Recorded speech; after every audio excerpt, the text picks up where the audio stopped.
আগামীকাল বিকেলে নবান্ন থেকে আমি এবং সংশ্লিষ্ট দপ্তরের মাননীয় মন্ত্রী সিএস এফএস এবং অন্য আধিকারিকদের উপস্থিতিতে অগ্নিমিত্রা পাল এবং আমি একটি ফর্ম পাবলিশ করব, যেই ফর্ম অন্নপূর্ণা যোজনায় ফিল আপ করতে হবে এবং আমরা কালকেই বিস্তারিত বলবো। কারণ এনরোলমেন্ট যখন যত তাড়াতাড়ি করবেন তত বেনিফিট আমরা দিতে পারব।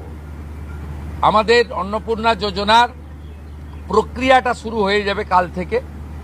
যেমন যেমন ফর্ম ফিল আপ হবে তেমন তেমন ৩,০০০ টাকা ট্রান্সফারও শুরু হয়ে যাবে।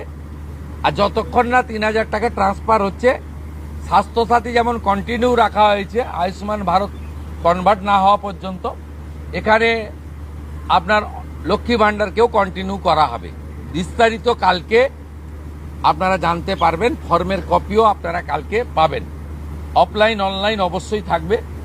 শুধু পাবলিকের উপরে ছেড়ে দেওয়া হবে না, বিধায়করা নিজ উদ্যোগে ফর্ম ফিল আপ করাবেন এবং সরকারও বিডিওদের নেতৃত্বে প্রত্যেক বাড়িতে বাড়িতে ফর্ম ফিল আপের জন্য সহযোগিতা করার জন্য লোক পাবেন। এবং মাথায় রাখতে হবে, ভারতীয়রাই কেবলমাত্র এই সুযোগ পাবেন, অভারতীয়রা এই সুযোগ পাবেন না।